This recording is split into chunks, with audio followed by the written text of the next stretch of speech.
अभिवादन स्वीकार कीजिए ब्रजेश मिश्रा का। और आप देखना शुरू कर चुके हैं द डिबेट। आयकर के छापे फिर से कहाँ? विपक्षी दलों पे, और उन विपक्षी दलों में किस पे?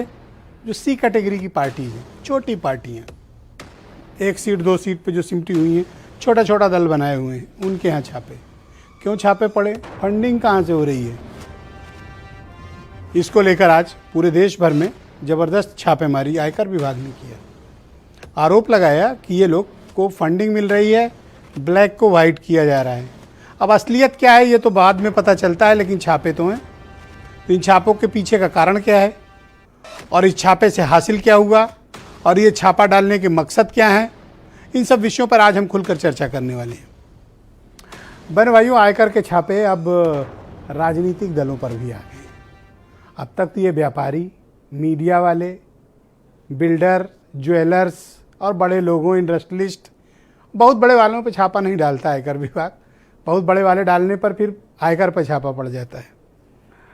तो आज चुनी गई छोटी पार्टियां, सी कैटेगरी वाली, डी कैटेगरी वाली, बेचारे छोटे छोटे दल हैं अपना, जो किसी तरह गुजर बसर कर रहे हैं या अपने हक हुकूक की बात उठाते हैं। उन सब के यहाँ छापे डाले गए बेदर्दी से। कोई एक कमरे में पार्टी चला रहा है, कोई 2 कमरे में पार्टी चला रहा है, किसी की पार्टी गेस्ट हाउस में है, लेकिन छापे ताबड़तोड़ देश भर में। अभी क्या डिटेल्स है ये तो इनकम टैक्स डिपार्टमेंट ने शेयर नहीं किया है, लेकिन जो तस्वीरें और जो हालात इन पॉलिटिकल पार्टीज के दिखे हैं, उससे लगता है कि ये खुद बेचारे भूखमरी के शिकार थे। इनके पास दूसरों को देने के लिए क्या होगा, अब ये तो जांच के बाद ही पता चलेगा, लेकिन सच में इनके हालात खराब थे। 2-1 पार्टियों पर आरोप लगाया गया कि वो लोग पार्टी बनाकर कुछ गुजरात और दूसरे राज्यों में गड़बड़ी कर रहे थे, लेकिन अधिकांश पॉलिटिकल पार्टीज भिखमंगी वाले हालात में रहे हैं। अब उनके यहाँ छापा आया है। अब वो खुद भी बेचारे परेशान है कि ये छापा क्यों डाला गया। उनको तो चलने के गाड़ी का डीजल तक के पैसे नहीं, तो छापा किस बात का। अब इनकम टैक्स डिपार्टमेंट ने रेड डालने के बाद, जब हाई प्रोफाइल इस तरह की रेड्स पड़ती तो अपडेट जारी होनी चाहिए कि छापा क्यों डाला।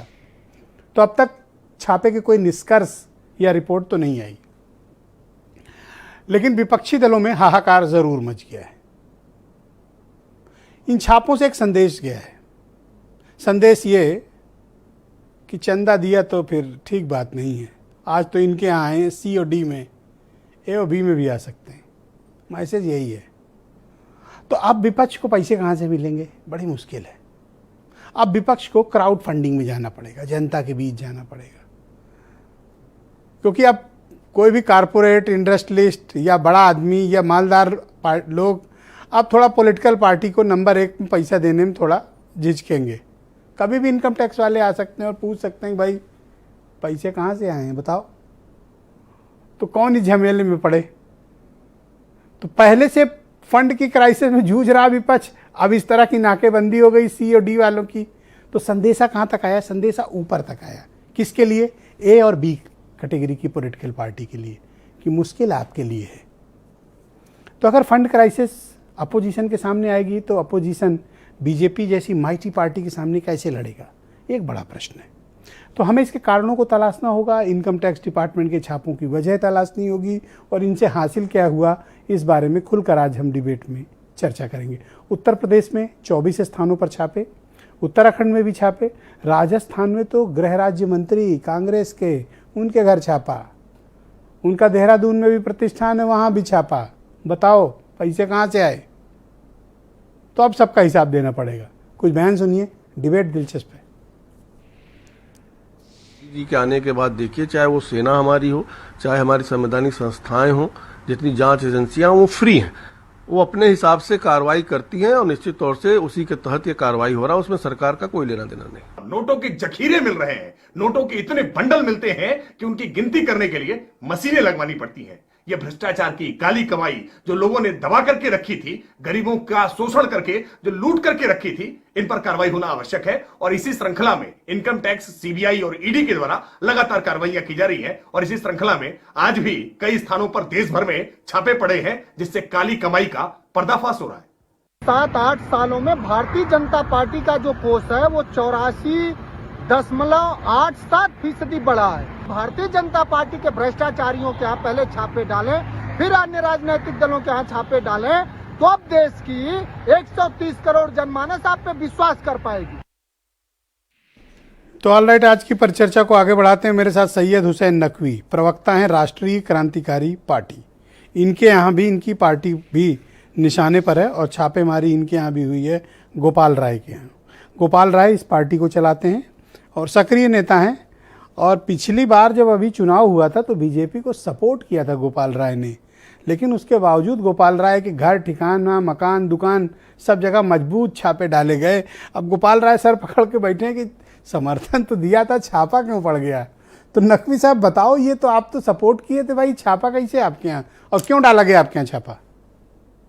स्पष्ट संदेश जो दिया गया कि जीरो टॉलरेंस नीति पे, जिस प्रकार से नरेंद्र मोदी और हमारे प्रदेश के योगी जी की जीरो टॉलरेंस नीति है, हम बहुत स्वागत करते हैं ऐसी संस्थाओं का जो इस प्रकार के, अगर ऐसे छापे पड़ने लगेंगे तो बहुत से ऐसे ब्लैक मनी वाले अभी जो हैं जिनको सामने आने की आवश्यकता थी, हम जैसे छोटे दलों के पास चलिए आए हैं तो स्वागत करते हैं, क्योंकि हम तो समर्थन दल में पहले से ही हैं। हम तो स्वागत करते हैं ऐसी एजेंसीज का, जिन एजेंसीज के माध्यम से कम कुछ गोरख धंधे वाले अब ज्यादा चिन्हित भी हो सकेंगे। हमारी तो सुबह 6:30 बजे से जांच चल रही है, हम तो बहुत सुकून से जांच में सहयोग कर रहे हैं, हमें कोई आपत्ति नहीं है। छापा पड़ा क्यों आपके यहाँ? यही तो चिंता का विषय हो गया कि ये छापा अचानक से कैसे आ गया। आप तो सपोर्टर थे, फिर कैसे आपके यहाँ? यही तो सबसे ये भी हो रहा है क्या?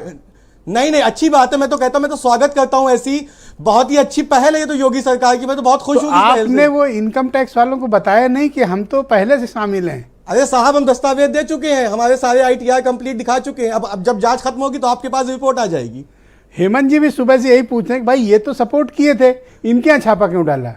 आपको जवाब मिला नकवी साहब? नहीं, हमें देखिए, हम बहुत ही देखिए, कभी कभी होता है कि कुछ ऐसे इनपुट किसी के माध्यम से आ जाते हैं जिसमें समाज के किसी एक व्यक्ति विशेष या किसी व्यक्ति पे लांछन लग जाते हैं, तो इस लांछन का हम आप बाकायदा सपोर्ट कर रहे हैं कि आइए आप जांच कीजिए।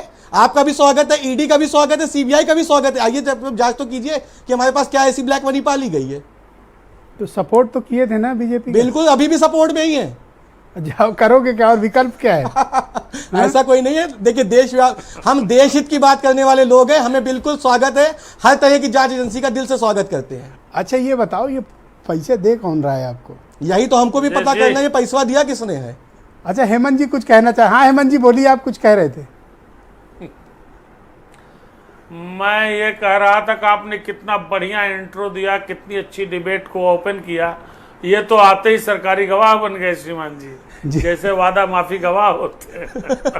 तो क्या आप इल्जाम कबूलते हो कि आपको इलीगल फंडिंग हो रही? बिल्कुल भी नहीं, हमारी कोई इलीगल फंडिंग नहीं है। बिल्कुल निष्पक्ष जांच आराम से की जाए, और बिल्कुल निष्पक्ष जांच में बिल्कुल हम लोग सफेद कॉलर थे, सफेद कॉलर ही रहेंगे। तो ये क्यों आपकी छाती पे गर्दन दबा के बैठ गई है इनकम टैक्स? कोई दिक्कत नहीं है, हम तो स्वागत कर रहे हैं, दिल की गहराई से स्वागत है भाई कि आइए जांच कीजिए। तो गोपाल राय जी से बात हो पाई आपकी? जी हाँ, हमारी बात चल रही है, डिपार्टमेंटल बात चल रही है। स्वस्थ हैं वो? ठीक हैं? बिल्कुल स्वस्थ। परेशान तो नहीं है? बिल्कुल परेशान वो होता है जो गलत होता है, हम तो सीना तान के बैठे हुए हैं, आइए जांच कीजिए। मैं तो खुद आपको अप्रिशिएट करता हूँ कि छापे के बीच आप डिबेट में बैठे हैं, ये मतलब बड़े ही हिम्मत की बात है, हौसले की बात है। I appreciate you. Thank you so much. आपकी सराहना है। लेकिन ये तो बताओ, पैसा आया कहाँ से? पैसा आया ही तो नहीं है, यही तो दिक्कत है। आए बिना इतना हल्ला हो गया, कम से कम इसी बहाने name and fame Gopal Rai ji का विश्वव्यापी नेम फेम दे दिया सरकार ने। बहुत बड़ा हमको पहले सौभाग्य दे दिया कि नेम एंड फेम दे दिया है। देखो, बीजेपी को सपोर्ट किए, छापा पड़ गया, कुछ मिला भी नहीं, और ये सब हम लोग अलग। बड़े संतोषजनक व्यक्ति हैं, संतोष से बैठे, हमें कोई दिक्कत कोई आपत्ति नहीं है। अच्छा, ये इनकम टैक्स वाले, ये हालांकि ऑफिशियली अभी कोई प्रेस नोट दिए नहीं है, लेकिन अनऑफिशियली मीडिया वालों कह रहे हैं कि आप लोग ब्लैक मनी को वाइट कर रहे हैं। अनऑफिशियल मीडिया जो यूट्यूब मीडिया होता है ना, जिसके पास न्यूज़ लिंक नहीं होते हैं, वो कुछ भी चला देता है, तो वो अभी वो चल रहा है। इनकम टैक्स की जब ऑथेंटिक कोई रिपोर्ट आएगी तो उसको बताया जाएगा, फिर उसका भी जवाब दिया जाएगा कि यदि ऐसी कुछ चीज़ें आई है तो उसका भी जवाब दिया जाएगा ना। तो ये इनकम टैक्स वाले गोपाल राय जी से क्या पूछ रहे हैं? सवाल कुछ किए होंगे? बहुत से ऐसे डॉक्यूमेंट्रीज मांगी गई जिन डॉक्यूमेंट्रीज के बिहाफ पे जो हम पे लांछन लगाया गया, लेकिन उन डॉक्यूमेंट्रीज में हम बिल्कुल क्लियर है, हमें कोई आपत्ति नहीं है। कोई बाहर के राज्यों से भी कोई पैसे वैसे भेजा था क्या? ये तो अफवाह फैलाई गई है। अच्छा, किसने फैलाई? अब ये तो चिंता का विषय हम आपके माध्यम से समाज के बीच में भी जाना चाहिए कि आखिर ये फैला कौन रहा है। तो ये बताइए कि ये आगे सपोर्ट देंगे बीजेपी? 100% हम देश हित की बात करने वाली पार्टी के साथ हैं, हम राष्ट्रवादी सोच के साथ हैं। नहीं, रहना भी चाहिए। हेमंत जी भी यही सलाह दे रहे हैं कि भाई रहना भी चाहिए। हेमंत जी बहुत वरिष्ठ व्यक्ति है, उनकी इनकी तो जो सलाह है वो बिल्कुल हानि है, उसको जो है आंखों से सलाम करने वाली बातें है ना। बिल्कुल बिल्कुल। हाँ, नहीं करते रहिए, बहुत जरूरी है। ओपी सिंह जी शुक्रिया भाई डिबेट में आने के लिए। क्यों इन गरीबों का गला दबा रहे हो? ब्रजेश जी, पिछले 8 वर्षों से जब से 2014 में केंद्र में आदरणीय मोदी जी की सरकार बनी है, तब से लगातार जो है भ्रष्टाचार और भ्रष्टाचारियों के खिलाफ लगातार छापे पड़ रहे हैं, कार्रवाई हो रही है। और ऐसे ऐसे इस देश के अंदर गरीब मिले जिनका सोना और रुपया ट्रकों से लाद करके आईटी विभाग ले गई, इनकम टैक्स विभाग ले गई। तो इसमें कौन गरीब के यहाँ छापा पड़ता है और किस अमीर के यहाँ पड़ता है? अभी आपने देखा होगा कि पश्चिम बंगाल में गरीब पार्थ चटर्जी के महिला मित्र के यहाँ से कितना जो है रुपया मिला, कितना सोना मिला। अच्छा ये बताइए, ये गोपाल राय की पार्टी से तो सपोर्ट लिया था आपने, फिर इनके यहाँ छापा कैसे? अरे भाई ब्रजेश जी, सपोर्ट करिए चाहे विरोध करिए, आईटी विभाग और ईडी और सीबीआई वो तो देखती नहीं कि कौन सा, वो तो सूचनाओं के आधार पर कार्रवाई करती है। तो चाहे वो गोपाल राय हो और चाहे वो भारतीय जनता पार्टी का हो, चाहे सपा का हो, चाहे बसपा का हो, चाहे कांग्रेस का हो, चाहे कोई जो है वो संगठन हो, चाहे कोई अधिकारी हो, तो वो अब आईटी विभाग को जो सूचनाएं एकत्र करती है उसके आधार पर छापा मारती, कार्रवाई करती है। कह रहे हैं आपको समर्थन जारी रखेंगे छापा खाने के बाद भी। अरे नकवी साहब को बहुत बहुत बधाई, उन्होंने बेचारे ने कितना बड़ा दिल करके कहा। और उन्होंने एक प्रकार से आपने जितने सवाल किए, तो ये भ्रष्ट लोगों से समर्थन क्यों ले रहे हो आप? ना लो, मना कर दो आज इनको। नहीं, भ्रष्ट कौन है ये तो आईटी विभाग छापे के बाद बताएगा कौन भ्रष्ट है। जब उनके यहाँ से बरामद होगा, पैसा बरामद होगा, जो हेरा फेरी किए होंगे। क्या हेरा फेरी की गोपाल राय ने?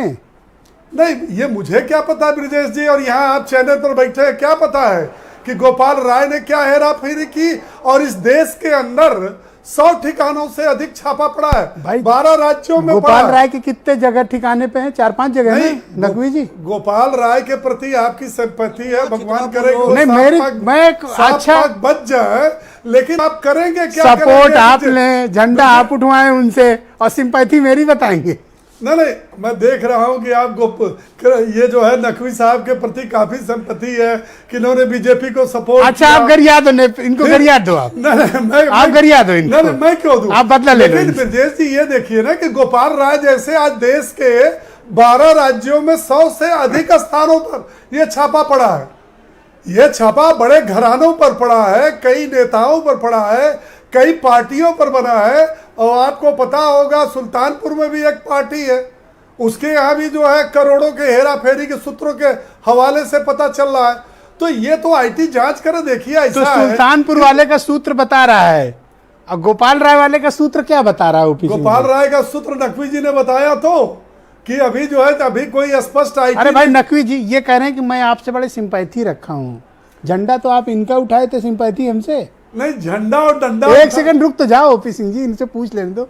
देखो आपके मुंह पे आपकी बेइज्जती कर रहे हैं। हम देशव्यापी सोच का, फिर से आपको बोल रहे हैं, मैं राष्ट्रवादी सोच के साथ हूं। हमारे नेता का केवल और केवल एक मिशन, राष्ट्रवादी सोच के साथ हम हैं। हम देश हित की बात जो करेगा हम उसके साथ हैं।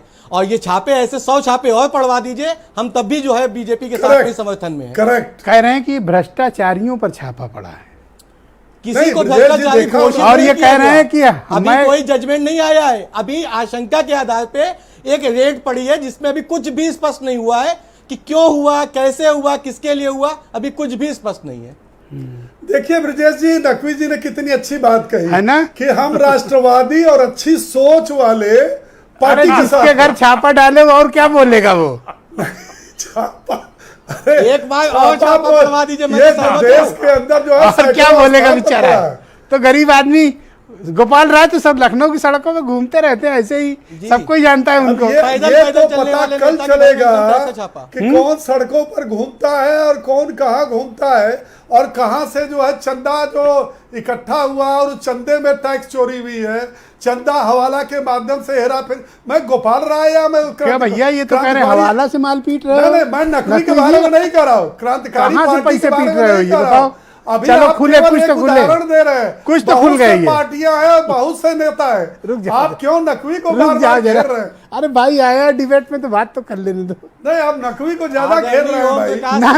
अभी कह रहे थे मैं सपोर्ट कर रहा हूँ, अब कह रहे हो घेर रहे हैं। मैं ये अभी भी बताओ, ये तो support कह रहे में हैं हूँ। हवाला से माल पीटे हो। हम नहीं, अभी मैं भी नकवी सपोर्ट के में लिए एक नहीं बात और करवा कहा, लीजिए। मैंने हाँ? नकवी के लिए नहीं कहा, अच्छा बोल तो लेने दो इनको। और भी पार्टियां अरे हैं। कहे तो लेने दो। हाँ बोलो भाई नकवी जी। मैं बोल रहा हूं एक जांच और करवा लीजिएगा, अभी ईडी भी आ जाए तब भी हमारे नेता निष्पक्ष हैं और राष्ट्रवादी सोच के साथ हम अभी भी हैं और कल भी होंगे, और 2024 में अभी से समर्थन अभी से सुन लीजिए। बीजेपी को अब बिल्कुल राष्ट्रवादी सोच को। भैया हेमंत जी अब आप ही गुत्थी सुलझाओ, मेरी तो समझ से बाहर है। मतलब मेरा तो छोटा सा दिमाग है, फ्यूज हो गया ये सब सुन के। ये क्या बोल रहे हैं ये लोग आपस में, थोड़ा समझाओ, इस पे रोशनी डालो। मिली जुली सरकार है ये एक छापा डाल रहा है, दूसरा कह रहा है इनको पूरा सपोर्ट। पहली लाइन तो यही बनती है, पहली लाइन तो इन छापों पे ही बनती है। और अभी तक जो वार्तालाप सुना भारतीय जनता पार्टी के ओम प्रकाश सिंह और क्रांतिकारी पार्टी के प्रवक्ता महोदय का, तो प्रथम दृष्टया एक पंक्ति बनती है कि मिली जुली सरकार है। देखिए ऐसा है कि गंभीर विषय है, इसमें कोई शक नहीं। आज तो कई तरह की चर्चाएं देश में चल रही हैं कि उधर कांग्रेस की भारत जोड़ो यात्रा चल रही है, तो उसको डिफ्यूज करने के लिए इतनी जगहों पर छापे पड़ गए, मीडिया में वो छापे ज़्यादा दिख रहे हैं और भारत जोड़ो बहुत कमतर दिख रहा है, इस तरह की भी चर्चा है। लेकिन आप एक बात देखिए, भारतीय जनता पार्टी कोई नया या अजूबा काम नहीं कर रही। भारतीय जनता पार्टी वही काम कर रही है जो आपने अतीत में किया है। कांग्रेस जब सरकार में थी केंद्र में या उत्तर प्रदेश में जिन राज्यों की सरकारें थी, उन्होंने जिन तरीकों का इस्तेमाल किया, भारतीय जनता पार्टी ने उसको परिष्कृत करके और जोरदार बना करके उन्हीं इंस्ट्रूमेंट्स का इस्तेमाल किया और वही कर रहे हैं। प्रश्न यह है कि जब मुझे मालूम है कि 70 में 68 लोग चोर हैं, चोरी करते हैं, पैसा 8 गुना बचाते हैं, एक राजनीतिक व्यक्ति की आमदनी 5 साल में 70 गुना बढ़ जाती है, सर्वविदित है, कहीं कहीं नजर उठा के देख लीजिए, तो आपको पकड़ने के 100% चांस हमारे पास सुनिश्चित रहते हैं। एजेंसीज हैं, इस्तेमाल करेंगे। क्या इन एजेंसीज का इस्तेमाल आज से 10 साल पहले नहीं होता था, 20 साल पहले नहीं होता था, 15 साल पहले नहीं होता था? 15 साल पहले होता था। उस वक्त की सरकारें बड़ा गुपचुप तरीके से और दिमाग लगा करके साइलेंटली इनका इस्तेमाल करती थी। इन्होंने उसका पेस बढ़ा दिया है, ये भरपूर इस्तेमाल कर रहे हैं। इनको मालूम अगर 350 करोड़ रुपए का चंदा एक ऐसी पार्टी जिसका कोई अस्तित्व नहीं है, जो सभासद का भी चुनाव नहीं जीतती है, उसके पास 100 करोड़ रुपया, 150 करोड़ रुपया, 350 करोड़ रुपया कहां से आ जाता है? तो निश्चित रूप से आप फंसोगे। ये कुछ नहीं नया कर रहे हैं, एजेंसीज वही हैं जो काम कर रहे हैं। कांग्रेस भी क्या कहती थी, जब सीबीआई को पिंजरे का तोता कहा जाता था, तो कांग्रेस जवाब होता था कि स्वायत्त एजेंसीज हैं, ये देश की प्रीमियर एजेंसीज हैं, इसमें हमारा कोई हस्तक्षेप नहीं है। अब एक बड़ा बृहत्तर सवाल है और आपसे। अब ये भी बृहत्तर यही सवाल कह ये रहे है हैं, कि क्या इस तरह के इनकम छापों टैक्स के बाद जो विपक्ष को पॉलिटिकल फंडिंग होती है, चंदा आता है ए और बी कैटेगरी वाली पार्टी को, अब वो कुछ प्रभावित होंगी?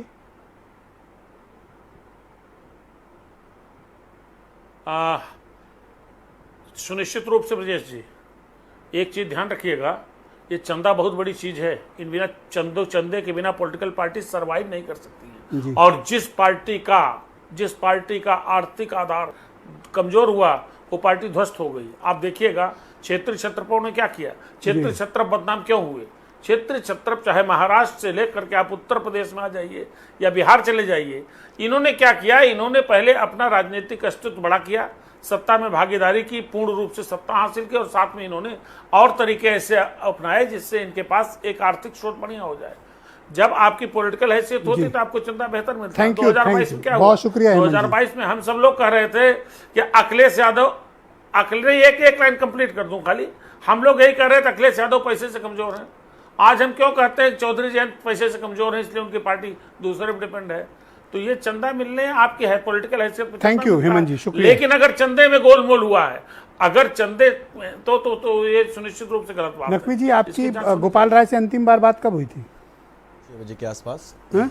शाम को 6 बजे के आसपास। ओके, पर इनकम टैक्स वाले कह रहे हैं कि वो ढूंढे नहीं मिल रहे हैं, कहीं छिपे। मौजूद हैं, माननीय आवास पे ही मौजूद हैं और सारे सहयोग भी किया जा रहा है इस जांच में, हर तरह से सहयोग किया एजेंसी जा रहा वाले है। गलत बोल रहे हैं मतलब? नहीं, इस प्रकार की कोई भी अभी ऐसी कोई न्यूज़ कहीं ना कहीं डिस्क्लोज हुई है, ना ऐसी कोई सूचना प्राप्त हुई है। वो हैं घर पे? जी हाँ, वो घर पे हैं, बाकायदा सपोर्ट कर रहे हैं हम जांच में, हमें कोई आपत्ति कोई नहीं है। एनजीओ भी वो चलाते हैं? केंद्रीय लोक शिकायत एवं जांच संस्थान एक ट्रस्ट है।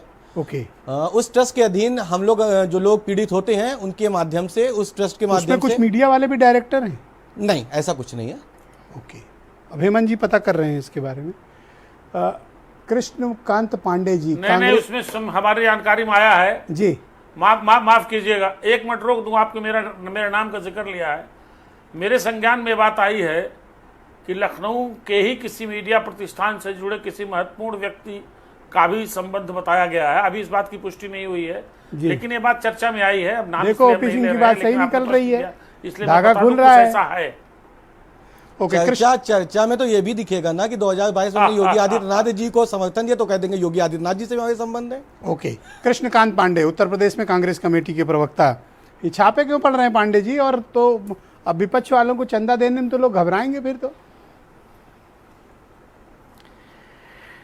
पिछले साल सबसे ज्यादा चुनावी बांड खरीदे गए थे और वह इस देश को जानने का बिल्कुल हक बनता है कि यह चुनावी बांड किन उद्योगपतियों, किन लोगों द्वारा खरीदे गए और किसको दिए गए।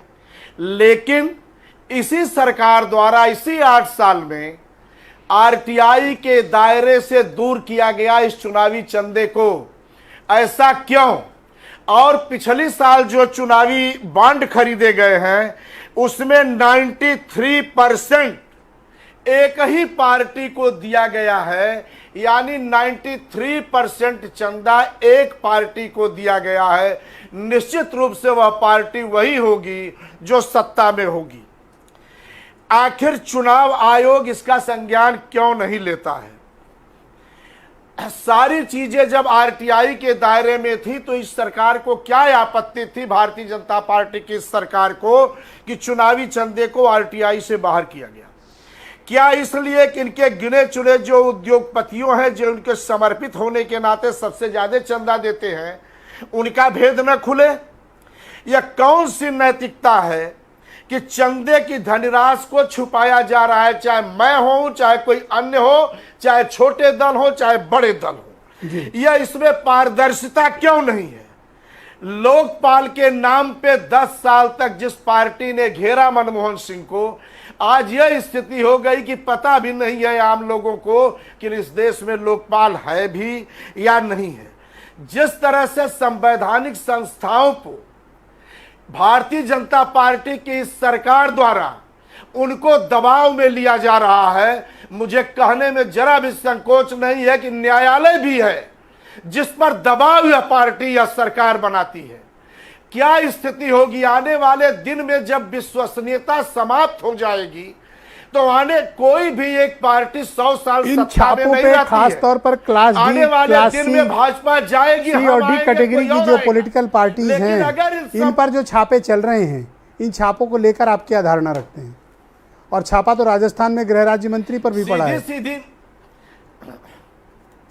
सीधी मेरा ये कहना है कि मध्य प्रदेश में इस देश का सबसे बड़ा घोटाला, व्यापक घोटाला हुआ, और जिस व्यक्ति के नेतृत्व में घोटाला हुआ, जिसके मुख्यमंत्रित्व काल में घोटाला हुआ, वो 4थी बार मुख्यमंत्री है। क्या यह पारदर्शिता है? इतना बड़ा मिड डे मील घोटाला 1000 करोड़ से ज्यादा का हुआ है मध्य प्रदेश में। पूरा मध्य प्रदेश उबल रहा है और वह विभाग मुख्यमंत्री के पास है। क्या उस मुख्यमंत्री को शिवराज सिंह को पद में बने रहने का अधिकार है? क्या शुभेंदु अधिकारी के यहां छापा ये लोग डलवा सकते हैं? क्या हेमंत बिस्वा शर्मा के यहां छापा नहीं पड़ा था? लेकिन भाजपा में जाने के बाद क्या उनके यहां छापा पड़ा? क्या मुकुल राय बढ़िया से धुल नहीं गए थे? बहुत शुक्रिया आपका। इस तरह से मैं ताजा परिवेश पे बात कर रहा हूँ, आप बहुत पीछे चले गए। मैं कह रहा हूँ ये जो छापे चल रहे हैं ये किस मकसद से डाले गए हैं, और ये क्लास सी क्लास डी वाली पार्टियों को क्यों चुना गया है? कोई संदेश देना है? 30 सेकंड में बता रहा हूं, 30 सेकंड में बता रहा हूं। कि जब नोटबंदी के बाद सारे इस धन के काला, इस देश के काला धन समाप्त हो गए थे, तो यह ब्लैक से व्हाइट करना कहां से हो रहा है?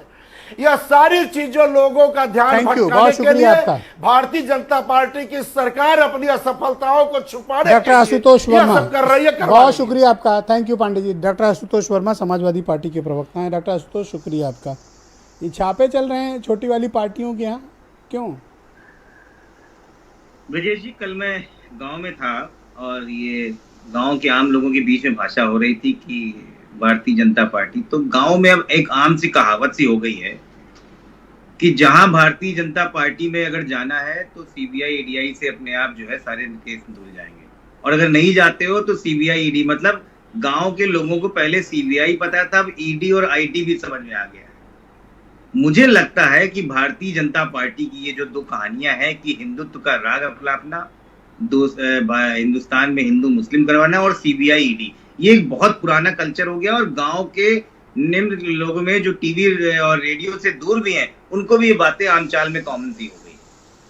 2022 के इलेक्शन के पहले इसी तरीके से समाजवादी पार्टी के राष्ट्रीय अध्यक्ष माननीय अखिलेश यादव के ओएसडी अनिल यादव के वहां पर छापा पड़ा था।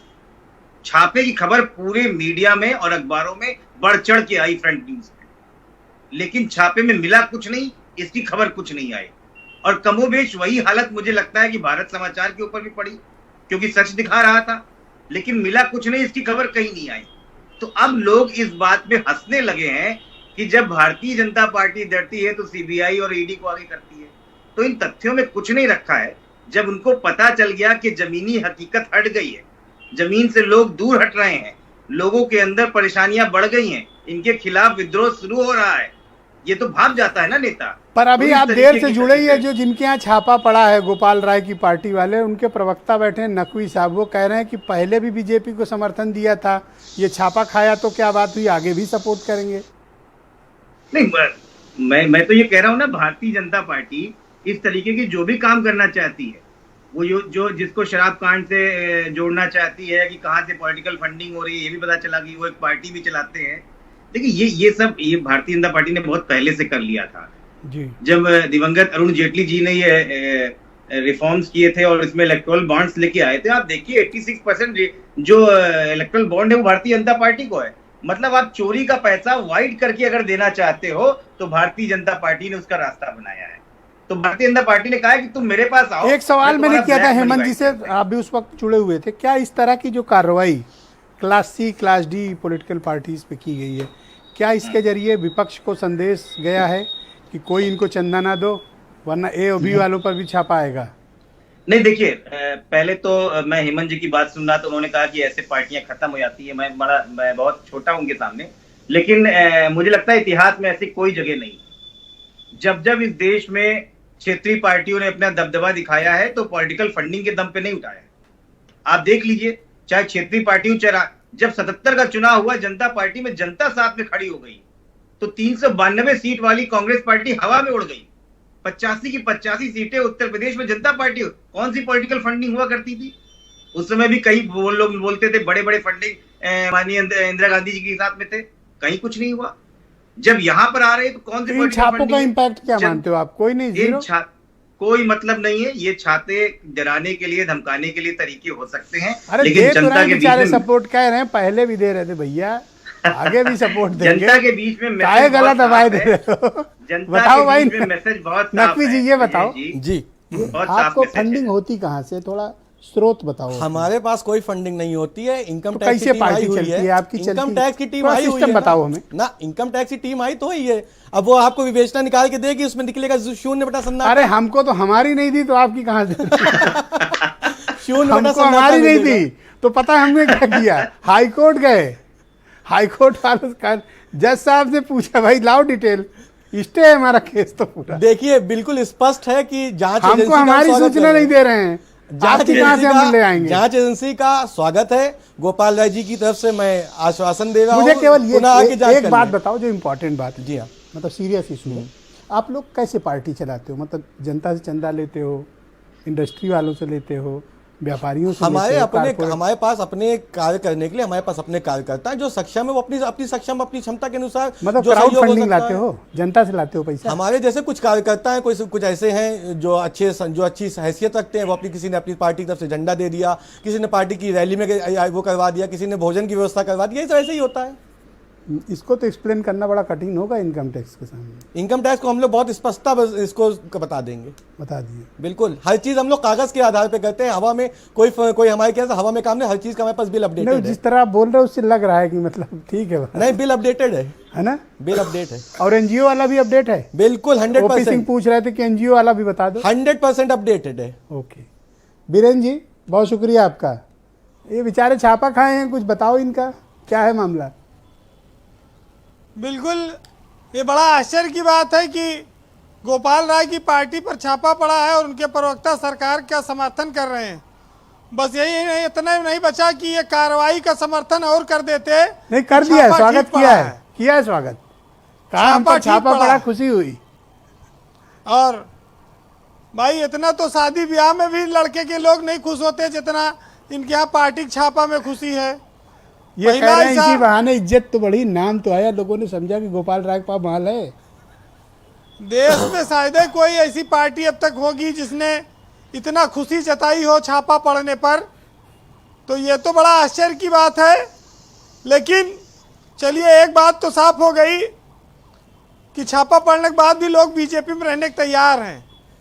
वैसे इस देश में एक धारा है, साफ है कि राजनीति अगर करना है तो आपको बहुत साफ जान लीजिए, या तो बीजेपी में रहोगे या तो जेल जाओ, दो में से एक चुनो, वहीं पर आपका कल्याण है। और राजनीतिक दलों के सामने मुश्किल भी है। जो लोग बीजेपी से गठबंधन तोड़ते हैं उनके यहाँ अगले दिन ताबड़तोड़ छापा पड़ने लगता है। अब छापा कोई चोरी छुपे वाला नहीं रह गया, न कोई लिहाज है न शर्म है, अब खुलेआम पड़ता है छापा। अगर हमसे अलग हुए तो छापा खाओ, और हमारे साथ हो तो सब पाप धुल गए, सब चीज से मुक्ति है। देखिए, अभी तक तो हम लोग समझते थे कि ये जो राज्य स्तरीय दल हैं, केंद्र के लेवल के बड़े दल हैं, इनके यहाँ छापा पड़ता है, इनका बड़ा फंडिंग आती है, इनकी पार्टी को तोड़ दो कमर। अब तो ये छोटी छोटी पार्टियों पे भी, ये क्या बड़ी मछलियाँ छोटी मछलियों को एकदम देखना नहीं चाहती, पूरा तालाब में खाकर वो अकेले राज करना चाहती हैं। क्या ये चाहती हैं कि देश की छोटी छोटी पार्टियां ये खत्म हो जाएं और ये जातिवादी पार्टियां सब खत्म हो जाएं, वो अकेले सबका वोट ले? इन सब चीज के पीछे आप तमाम सारी चीजें देख सकते हैं। लेकिन हमें आज इस बात का कोई आश्चर्य नहीं हुआ कि अगर जिसके यहाँ छापा पड़ रहा है और वो बीजेपी का समर्थन कर रहा खुश है। ब्रजेश जी, इस देश में हम जिस समाज में रहते हैं वहाँ के लोग जिस बात पर हमको शर्म आनी चाहिए वहाँ उस पर हंसते हैं और ताली बजाते हैं। तो आप क्या समझते हैं कि उस देश में क्या कोई क्रांतिकारी पैदा हो सकता है? ये कोई आश्चर्य की बात नहीं है। और ये छापा कोई बीजेपी नया थोड़ी डाल रही है, ये कांग्रेस ने ही तो सब सिखाया उसको छापा डालने का। केंद्रीय एजेंसियों के जितना दुरुपयोग कांग्रेस ने किया, वो आज अगर बीजेपी उससे ज़्यादा कर रही है तो उसमें तकलीफ क्या है? आज जो देश के गृह मंत्री हैं वो भी 4.5 महीना उनको जेल में डाले रखा जब वो गुजरात में मंत्री थे। तो बहुत सारी चीज़ें ऐसी हैं जो वक्त पलट कर आता है, लेकिन अतीत को लोग भूल जाते हैं, वर्तमान उनको दिखाई पड़ता है कि बहुत गलत हो रहा है। मैं इस बात को आज भी हम समर्थन नहीं करते हैं। नैतिकता, पारदर्शिता, ये दो ऐसी चीज़ें हैं जो कभी एक ज़माने में उच्च कोटि की हुआ करती थी और जो अटल बिहारी वाजपेयी के ज़माने तक शायद वो परंपरा रही होगी।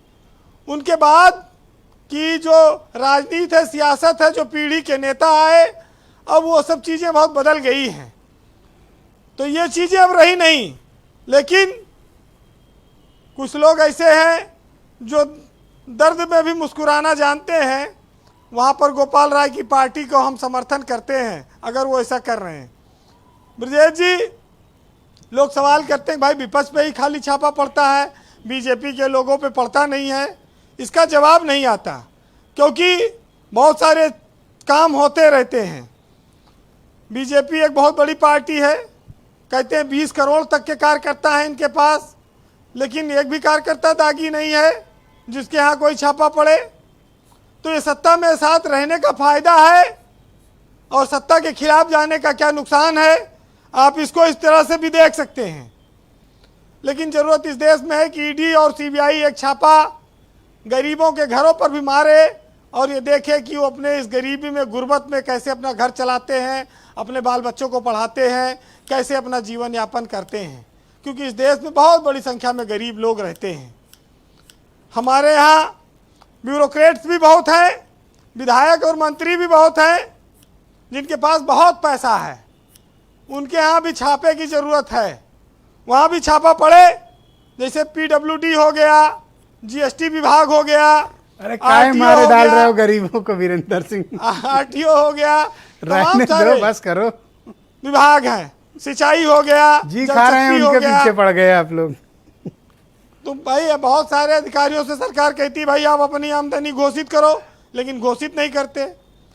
आज भगत सिंह का एक प्रसंग उल्लेख करूंगा जी। जब वो जेल में बंद थे तो उनकी माँ मिलने गई, आज़ादी पे लिए उन्होंने बोला कि माँ मुझे कोई शंका नहीं है कि मेरा मुल्क एक दिन आज़ाद होगा, लेकिन मुझे डर इस बात की है कि गोरे साहब जिन कुर्सियों को छोड़कर जाएंगे उन पर भूरे साहबों का कब्जा हो जाएगा और देश फिर उसी हालात में कहीं ना चला जाए।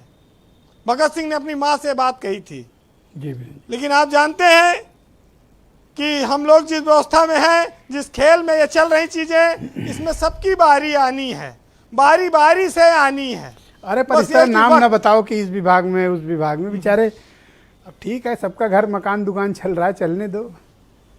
विजय जी, एक साहित्यकार ने लिखा है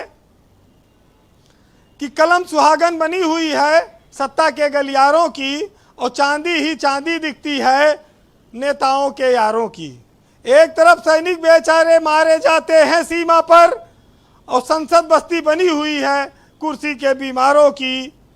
और हकीकत जब रूबरू हो तो अदाकारी नहीं चलती, खुदा के सामने बंदों की मक्कारी नहीं चलती।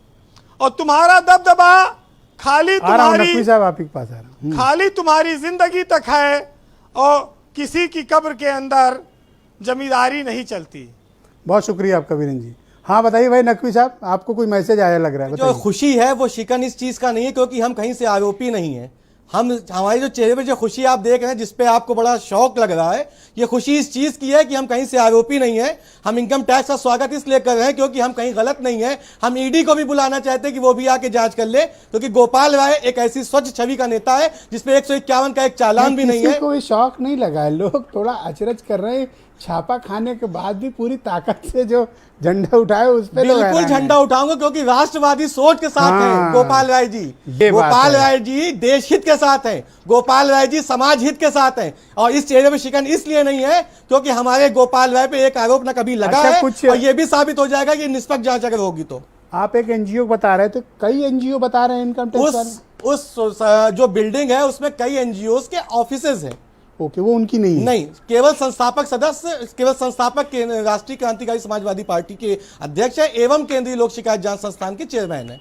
ओके, बाकी एनजीओ से उनका नहीं, लेना कोई देना संबंध नहीं है। बाकी वो हमारे यहाँ के किराएदार हैं जो इनके किराए पे ऑफिसेज हैं। ओके, उनका इनसे कोई सीधा कोई ताल्लुक भी नहीं। लेन देन नहीं, किसी प्रकार का कोई भी नहीं। एक किराएदार है जिसके रेंट एग्रीमेंट भी अवेलेबल करा दिए गए हैं। ऑलराइट भाई, ओपी सिंह जी, आप मुझे बताइए, कह रहे हैं देखिए तो मतलब बहुत अच्छी बात है ये, जो जैसा भी आपने इनको सिखाया, पढ़ाया, बताया, जो भी आपका इनका विचारधारा का कनेक्शन है वो तो बड़ा ही शानदार है। देखिए खुल के कह रहे हैं कि मतलब आप ही के साथ रहेंगे, जाएंगे नहीं आपको छोड़ के। ब्रजेश जी, अभी समाजवादी पार्टी के प्रवक्ता आशुतोष वर्मा जी ये बात कह रहे थे कि गांव में भी अब ईडी की और आईटी की और सीबीआई की चर्चा होने लगी है। और आप ये पक्का जानिए कि जब छापा पड़ता है और ट्रकों से रुपए गिने जाते हैं और ट्रकों से लाद के जब जाते हैं और भ्रष्टाचारी जब अरेस्ट होता है, जेल जाता है, तो जो जनता टीवी पर देखती है वो इतना खुश होती है, इतना खुश होती है। वही खुशी जो है वो क्रांतिकारी पार्टी के नकवी साहब के बीच में, ये आम नागरिक है।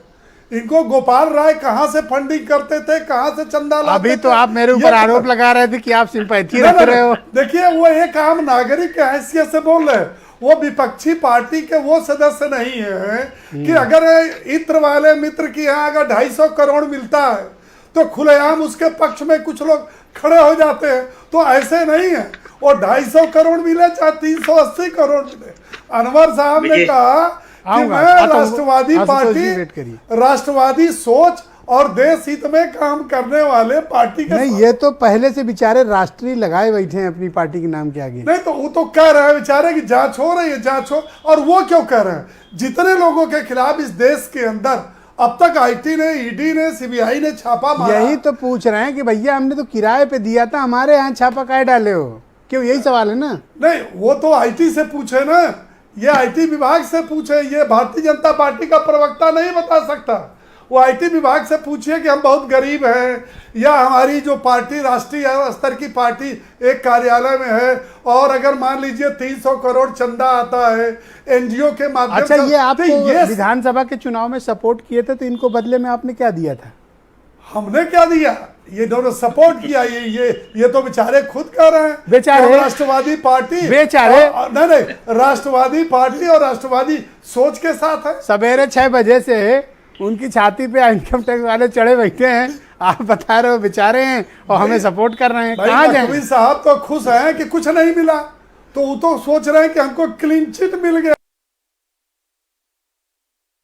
तो वो तो खुश है। आपको इनको बधाई देना चाहिए। आप दे दो ना। इनको नया नया मैसेज मिला होगा गोपाल राय से कि उनको आईटी ने क्लीन चिट दे दिया, दे दी क्या इसलिए भाई? खुश है। क्यों लेकिन नकवी जी, दे दी? खुश वो मीडिया के हो माध्यम रहे से संदेश हैं, पहुंचेगा, क्यों लेकिन चिंता की जा हमारे रही है? हमारे विपक्षी पार्टी के जो साथी है वो दुखी है। पता ओके। नहीं क्यों दुखी है। वो इसलिए दुखी है कि राजस्थान में मिड डे मील घोटाला में छापा पड़ गया। अब उसमें कितने करोड़ का घोटाला निकलेगा, कहाँ मिलेगा? ये तो अच्छा है कि हेमंत तिवारी जी, ये जो छापे पड़ रहे हैं, ये छापे की परिणति कहाँ तक होगी? एक सेकंड पांडे जी रुक जाओ, पांडे जी रुक जाओ। हेमंत तिवारी जी, ये जो छापा पड़ा है, ये सिर्फ पॉलिटिकल पार्टी तक भी सीमित रहेगा या एनजीओ, मीडिया, ब्यूरोक्रेसी, इन सब का भी कोई नेक्सस आप देख रहे हो इसमें? इस देश के स्वतंत्र नागरिक के नाते मेरा विचार है कि अगर कोई गलत करता है, कोई गलत तरीके से पैसा कमाता है, कोई बेईमानी, मक्कारी, कालाबाजारी और अन्यान्य तरीके से धन अर्जित करता है, तो उसके खिलाफ जांच होनी चाहिए। जांच एजेंसियां इसीलिए है। लेकिन इस चीज़ का जरूर ध्यान रखना चाहिए कि सबके साथ समानता हो, कोई किसी के साथ भेद विभेद ना हो। दुर्भाग्य होता क्या है कि आज जो लोग रोते हैं कि इनके यहाँ छापे पड़ रहे हैं, कल जब ये हुक्मरान बने होते हैं, सत्ता की शीर्ष पायदान पे बैठे होते हैं, तब यही करते हैं। ये भी चुनिंदा जगह छापे मरवाते हैं। ये चुन करके क्यों काम होता है? मैं तो कह रहा हूं कि जितने बेईमान, बहुत अच्छी बात कही अभी बीरेंद्र सिंह ने, जितने बेईमान मक्कार अधिकारी हैं, जिनकी बड़ी बड़ी कोठियां हैं, जिनकी जिंदगी की पूरी तनख्वाह से 1000 गुना बड़ी की हैसियत है, किसी महकमे में है, केंद्र सरकार में है, राज्य सरकार में है, तहसील में है या पुलिस में है, एडमिनिस्ट्रेशन में है, किसी महकमे में है, पॉलिटिकोज हैं, सबके यहाँ छापे पड़ने चाहिए, लेकिन बराबरी से पड़ने चाहिए। एक दृष्टि से किसी सरकार को नहीं देखनी चाहिए। कोई सरकार कानी नहीं होती है, दोनों आंखें खोल के कार्रवाई करनी चाहिए। और अगर इस देश को सही करना है तो इस तरह छापे जरूरी है, लेकिन इन छापों के पीछे कोई राजनीतिक उद्देश्य नहीं होना चाहिए। जैसे कहीं भी छापे पड़े होंगे, मुझे याद है, अगर उसका कोई पॉलिटिकल कनेक्शन होगा तो जरूर इल्जाम लगा होगा कि ईडी कार्रवाई कर रही, ये कार्रवाई कर रही। अभी महाराष्ट्र में जो कुछ हुआ, ये कहा जा रहा है कि वहाँ ईडी को एक ऐसी एजेंसी बना दिया है जिससे जब चाहो उसको धमकवा दो। अब इन छापों का आप स्कोप क्या देखते हो कि इसका पॉलिटिकल फंडिंग पे इम्पैक्ट क्या पड़ेगा? मैं यूपी के परिप्रेक्ष्य में ये सवाल कर रहा हूँ। देखिए, एक बात जान लीजिए, अगर कोई राजनेता कहे कि बिना धन के वो पार्टी चला लेगा, वो झूठ बोलता है। उस नंबर 2 का काम जरूर करता होगा। बिना पैसे के राजनीति नहीं कर सकते, बिना पैसे का पार्टी नहीं चला सकते। आशुतोष जी शायद खराब बुरा मान गए, मैं दूसरी चीज कह रहा था। 2022 के असेंबली इलेक्शन पहले यही कहा जा रहा था कि भारतीय जनता पार्टी जो सर्व साधन से संपन्न है, बड़े बड़े नेता हैं, बड़े बड़े चेहरे हैं, बहुत धन है, बहुत पॉलिटिकल फंडिंग है, अखिलेश यादव के पास क्या है, फाइनेंशियली कमजोर है, ये बात कही जा रही थी। और एक इशू बना भी था, फिर कहाँ से पैसा मिलेगा? तो पैसे के बिना साहब चुनाव जीतना, चुनाव लड़ना बड़ा मुश्किल काम है, लेकिन उसमें भी ईमानदारी बरतनी चाहिए। हम ब्रजेश जी एक प्रश्न पूछते हैं, पूरा देश इस सवाल का जवाब जानना चाहता है, ये इतने एमएलए, इतने मंत्री, इतने एमपी, इतने पॉलिटिकोस, इनकी आमदनी 500 गुना कैसे बढ़ जाती है? इन्होंने नासिक वाली छापा खाने की मशीन लगा रखी क्या? इन सारे बेईमानों के यहाँ छापे पड़ने चाहिए। पर दुर्भाग्य है, सरकार चाहे कांग्रेस की हो, चाहे सरकार आज की हो, छापों में बेईमानों के साथ बराबरी नहीं होती है।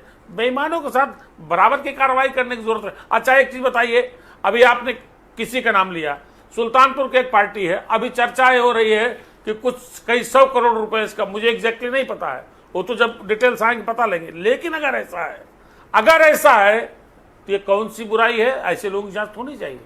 ओके, या आशुतोष अगर वर्मा, हम कोई एनजीओ चलाते हैं, ब्रजेश जी, क्षमा कीजिएगा, एक मिनट, मैं बात सवाल कर रहा हूं, मुख्य सवाल है। मैं कोई एनजीओ चलाता हूं, मैं पत्रकार हूं, या मैं मंत्री हूं, मैं नेता हूं, मैं एमपी हूं, मैं कुछ नहीं हूं, पॉलिटिकल पार्टी चलाता हूं। अगर मैं कोई एनजीओ चलाता हूं, उस एनजीओ में 4 प्रभावशाली व्यक्तियों को मैंने, या उनकी पत्नियों के, उनके रिश्तेदारों को मैंने डायरेक्टर बना लिया, उनका आवरण सामने दिखा करके हमने अगर लंबा लेन देन किया, तो ये कहां का न्याय है? छापा तो पड़ना चाहिए साहब, मैं ये कह रहा हूं। लेकिन छापेमारी में, ईडी की कार्रवाई में, के जरिए लोग किसी भी शिकायत का कार्रवाई काम में करते थे, समानता, मतलब एकरूपता भ्रष्ट होनी लोगों की चाहिए। शिकायत करता था एनजीओ, और क्या करता था? मैं एनजीओ, यही तो कह रहा हूं ना, इस देश के सारे एनजीओ की जांच हो जाए। 80% ऐसे एनजीओ मिलेंगे जो भ्रष्टाचार का अनावरण करने के नाम पर स्वयं भ्रष्टाचार, मैं किसी के ऊपर आरोप नहीं लगा रहा हूं, अभी छापों से कहे तो पूरी बात रहे हो और कह रहे हो आरोप नहीं लगा रहा हूं। की जब अंदरूनी जांच हुई है, क्यों भाई नकवी साहब, ये कह भी जा रहे हैं और नहीं भी कह रहे हैं। और अगर आईटी के पास केंद्रीय लोक शिकायत जांच संस्थान की स्थापना 10 जुलाई 2022 को हुई है। यह भी एक नया ट्रस्ट बना है जो जनता की शिकायतें जब आती हैं। किसकी शिकायत किया करते हो? अफसरों की? नहीं, जिस प्रकार जैसे किसी कोई पीड़ित आता है जिसकी मदद नहीं हो पा रही प्रशासन के माध्यम से, थाने के माध्यम से, तो उस व्यक्ति के लिए परिप्रेक्ष्य में एक लेटर लिख के इनकी मदद और ये अभी हाल ही में बना है? जी हाँ, जून 2022 का है। अच्छा, ओके, आशुतोष वर्मा जी आप कुछ कहना चाह रहे थे? नहीं ब्रजेश जी, मैं ये कहना चाह रहा हूँ, देखिए जो जैसे ओम प्रकाश सिंह जी भारतीय जनता पार्टी के प्रवक्ता कह रहे हैं, वो बात को समझ नहीं पाए। मैं कह रहा हूँ गांव देहातों में अब इस बात का मजाक बनने लगा कि अगर तुम जीत नहीं सकते हो तो ईडी और सीबीआई को ले आओ। अब रही बात ईडी सीबीआई से क्या उत्तर प्रदेश की राजनीति में फर्क पड़ता है? देखिए, अब उत्तर प्रदेश की राजनीति में इसलिए नहीं फर्क पड़ता है, जब आपने परफ्यूम व्यापारी पीके जो जैन साहब थे, उनके वहां 160 करोड़ रुपए कैश निकलाया, दिन भर टीवी मीडिया दिखाते रहे और ये होगा, वो होगा, फलाना होगा, कनेक्शन तो कोई निकला नहीं। कुछ दिन पहले उनको जमानत भी मिल गई, वो घर आ गए हैं। तो भारतीय जनता पार्टी तो हकीकत जानती है। भारतीय जनता पार्टी ये भी नहीं बताने को तैयार है कि अखिलेश यादव के करीबियों की वहां कितना पैसा मिला, वो भी नहीं बता पाई। नहीं, इंटरेस्टिंग बात एक और बता दूं जो आपको नहीं पता होगी, कि भारत समाचार के पास कि इनकम टैक्स डिपार्टमेंट ने आज तक पीयूष जैन को नोटिस भी नहीं भेजी, ईडी ने भी पीयूष जैन को नोटिस नहीं भेजी। अब बताइए, तो भारतीय जनता पार्टी, अच्छा लेकिन जो आदमी एक साल में 16,000 गुना कमाई कर लेता है, क्योंकि वो गृह मंत्री, इस देश के गृह मंत्री का बेटा है, तो उससे नहीं पूछा जाता है? भाई उससे भी तो पूछना चाहिए कि तुम कौन सा भैया, तुमने सोना इधर से डाला, उधर से हीरा मोती निकलने लगा कि 16,000 करोड़ निकल आए। अब तो भैया गोपाल राय ही इसका जवाब देंगे कि क्या निकला है। चौथा रईस आदमी बन जाता है 8 साल के। ओके, कृष्णकांत पांडे जी आप कुछ कहना चाह रहे थे, आप अपनी बात कह रहे हैं। Krishnakant Pandey ji, go ahead.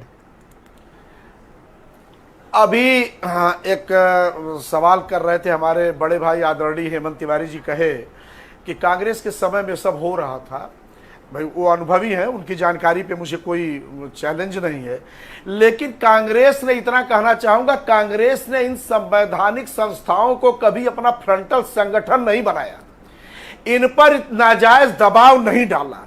दूसरी बात हो रही थी पदयात्रा की, कि आज हमारी पदयात्रा शुरू हुई है कन्याकुमारी से और आज ही ये छापे टीवी मीडिया पे छापे भारी हो गए, हमारी पदयात्रा कब दिखाई जा रही है? मैं जवाब दे के आगे आ रहा हूं। मैं ये कहना चाहता हूं, इस बिके हुए अधिकांश मीडिया के कुकर्मों के चलते ही हम जनता के बीच 3570 किलोमीटर की पदयात्रा हमारा राष्ट्रीय नेतृत्व कर रहा है। इसीलिए हमें पूरा भरोसा है चैनल पे बैठ के सब मीडिया को गरिया रहे और कह रहे हो कि आजादी नहीं है बोलने की। क्या बात कर रहे हैं? अधिकांश मैंने सबको नहीं कहा है, मैंने अधिकांश कहा है। हेमंत जी को आपत्ति है भाई, हेमंत जी को मैंने कहा अधिकांश मीडिया पूरे नहीं, मुझे विपक्ष आपत्ति को है। नहीं दिखा मैं रहा सबका है, प्रतिनिधित्व करता हूं, इसलिए हम मैं इस बात जनता का के विरोध बीच करता हूं। चैनल पर बैठ करके आप मीडिया पद यात्रा का ही नहीं तो है। प्रचार कर रहे हैं और कर क्या रहे हैं? हेमंत जी की बात पत्रकारों के अध्यक्ष हैं भाई, कहा विधायक पत्रकार संघ के अध्यक्ष हैं हेमंत जी, पत्रकारों की नुमाइंदगी करते हैं। इसीलिए मैंने अधिकांश नहीं, शब्द ये का गलत प्रयोग बात किया, है। इस सबका तरह प्रयोग की नहीं भाषा किया। मैंने शोभा अधिकांश नहीं शब्द का देती है। प्रयोग किया लोग जो हैं और वो करता गलत रहूंगा। बयान भी बात चलाते हुई हैं, दूसरी विजिलेंस चीज, करते हैं। ओम हद हो प्रकाश गया। सिंह जी, जैसा कि यहाँ छापे कब पड़ेंगे, और जो विधायक खरीदे जा रहे हैं और हर जिले में 5 स्टार ऑफिसर्स बन रही हैं, वहां छापे कब पड़ेंगे? अरे हेमंत बिश्व शर्मा के घर छापे कब पड़ेंगे? या छोटी छोटी बहुत शुक्रिया आप सबका, बहुत बहुत धन्यवाद। आप सबने सबने अपने अपने बहुमूल्य विचार आज की डिबेट में प्रस्तुत किए। मैं आप सबका बहुत आभारी हूँ, बहुत बहुत धन्यवाद। और बहनों भाइयों, आप सबका भी बहुत शुक्रिया। अब इनकम टैक्स के प्रश्न नोट का इंतजार है कि वो क्या आरोप इन लोगों पर लगाते हैं, डी और सी वालों के ऊपर, किनको चंदे मिले कहाँ से। शुक्रिया, नमस्कार।